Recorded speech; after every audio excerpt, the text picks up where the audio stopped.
নমস্কার বন্ধুরা, আজকে একটা ছোট্ট মিনি ব্লগ নিয়ে আপনাদের মাঝে আমি চলে এলাম। আজকে দেখুন এই রুই মাছ ভাজছি, সিম্পল, একদম সিম্পল কীভাবে রুই মাছের ঝোল করা যায় রেগুলার খাওয়ার জন্য। তো আমি এই মাছ ভাজা উঠিয়ে রেখেছি আর এই মাছটা ভেজে নিচ্ছি।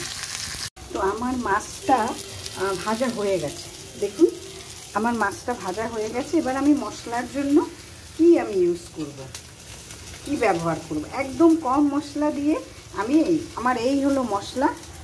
দেখুন এটা হলো আমার মশলা, একটুখানি রসুন, একটা টমেটো, অল্প একটু আদা, দেখুন কতটুকু আদা, একটু 2 চামচ না 1.5 চামচের মতো জিরে ধনে, ছোট্ট একটা পেঁয়াজ, 4-5টা কাঁচা লঙ্কা থেতো করা।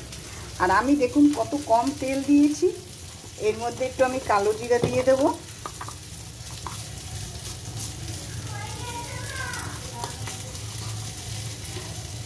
দেখুন এইটুকু আমি কালো জিরা দিয়ে দিচ্ছি। কালো জিরাটা একটু হলে বাড়িয়ে দিলাম আঁচটা,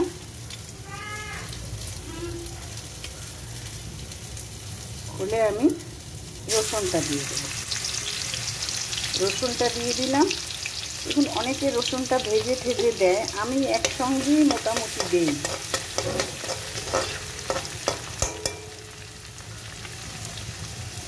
রসুনটা হলো, একটু নাড়াচাড়া দিয়ে নিলাম, পেঁয়াজ দিয়ে দিলাম।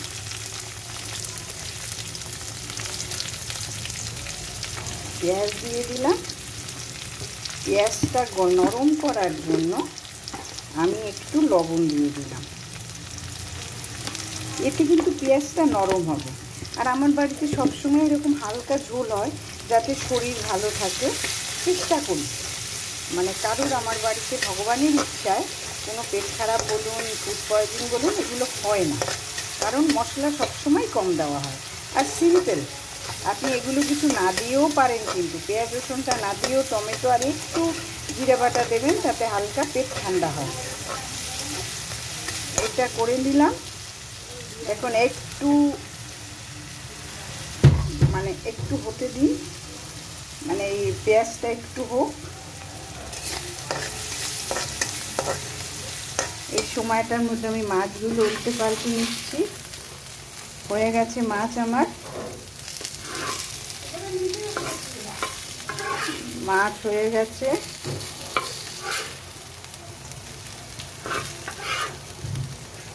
মাছটা নামিয়ে নিলাম।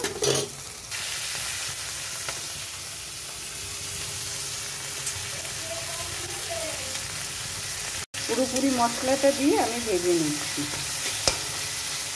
ভেজে নিতে হবে, মশলাটা কষানো না হলে কিন্তু হবে না। আমি এর মধ্যে একটু হলুদ দিয়ে দিচ্ছি, লঙ্কা যেহেতু আমি দিয়েছি আর দেব না, একটু হলুদ দিয়ে নিলাম। যেহেতু টমেটো দিয়েছি তাই অল্প একটু ব্যালেন্স করার জন্য চিনি দিলাম, অল্প, একদমই অল্প। তা নাও দিতে পারেন আপনারা, যাদের বাড়িতে অসুবিধা আছে তারা চিনিটা দেবেন না। এখন এটাকে আপনার ভালো করে কষাতে হবে। কষানোর জন্য আমি সামান্য পরিমাণে জল দিয়ে দেব। এই দেখুন এইটুকু জল দিচ্ছি।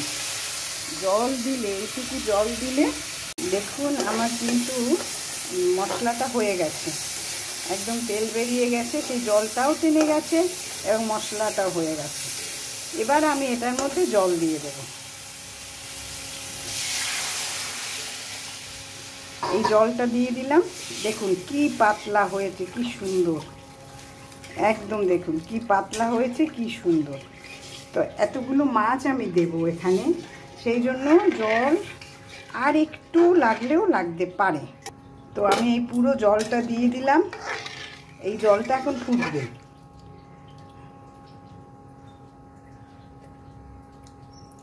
আমি লবণ টবণ সব দেখে নিলাম, লবণ আর একটু লাগবে। এখন মাছ দেওয়ার পরে দেখি, সেই সময় যদি লাগে তখন দিয়ে দেব। তাহলে আমার দেখুন কতটা পাতলা, আমি আপনাদের দেখাচ্ছি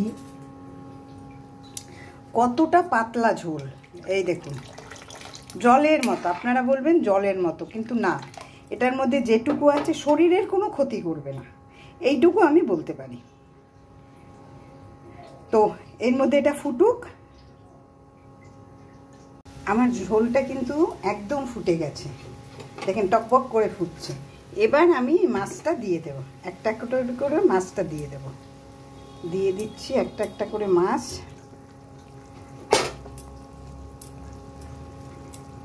এরকম যদি পাতলা ঝোল করেন তাহলে শরীর সব সময় ভালো থাকবে। তো অনেক সময় মুখে রোচে না আমাদের, এটা ঠিক, কিন্তু ধরুন সপ্তাহে একদিন একটু ভালো করলেন, কষা করে গ্রেভি করে নিলেন, সেটা খুব ভালো হয়। কিন্তু এইরকমই নিয়ম, মানে এইটা খেলে শরীর আমাদের ভগবানের ইচ্ছায় আমরা কেউ ওই পেটের ইসে আমরা কিন্তু ভুগি না। এবার একটু টানবে এটা ঝোলটা, মানে 10 মিনিট ফুটবে, তারপর আপনাদের দেখাচ্ছি। দেখুন প্রায় 5-7 মিনিট আমার ঝোলটা কিন্তু ফুটে গেছে, ধোয়া বেরোচ্ছে, আমার ক্যামেরাও ডিস্টার্ব করছে। আমি এবারে ধনেপাতা দিয়ে দিলাম আর নামিয়ে দেব। তো এত পাতলা ঝোল শরীরের পক্ষে কতটা ভালো এটা বুঝতে পারবেন যদি করে আপনারা খান, তাহলে দেখতে পাবেন যে কোনো মুখে স্বাদ না, কত টেস্ট হয় জিনিসটায়, মানে ঝোলটায়, এক পাতলা ঝোলে কি সুন্দর, কত তাড়াতাড়ি কত ভালো রান্না হয়। তো আজ ভালো রান্না হয়। দেখুন আমার হয়ে গেছে, টেস্টও করেছে নারায়ণী, খুব সুন্দর হয়েছে। তো আমি এখন নামিয়ে নিচ্ছি। দেখুন আমার মাছ একদম রেডি, কি সুন্দর রং হয়েছে, ঝোলটা দেখতে কত সুন্দর লাগছে। আপনারা প্লিজ ট্রাই করবেন এরকম হালকা ঝোল আমি যেটুকু দেখালাম। তার মধ্যে কিন্তু আপনারা যদি আরেকটা টমেটো দেন তাহলে কিন্তু আপনার এই পেঁয়াজটা দিতে হয় না। পেঁয়াজটা যদি স্কিপ করতে চান তাহলে স্কিপ করতে পারেন, কোনো অসুবিধা নেই।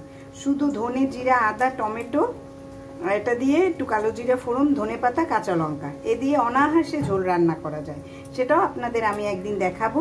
তো আমার এই ছোট্ট প্রয়াস আপনাদের যদি ভালো লাগে প্লিজ আপনারা ফেসবুকে ফলো করবেন, শেয়ার করবেন, লাইক করবেন, এবং ইউটিউবে আমার চ্যানেলে গিয়ে সাবস্ক্রাইব করবেন, ফলো করবেন, শেয়ার করবেন, কমেন্টস করবেন। না আমি কিছুতেই বুঝতে পারি না আপনারা কীরকমভাবে নিচ্ছেন, প্লিজ কমেন্টস করবেন প্লিজ। আপনারা সবাই খুব ভালো থাকবেন, আপনাদের দিন খুব ভালো যাক, ভগবান সবার মঙ্গল করুন। আজকের মতো বিদায় নিচ্ছি, আবার আমি আসবো ছোট্ট একটা কোনো মিনি ব্লগ নিয়ে আসছি।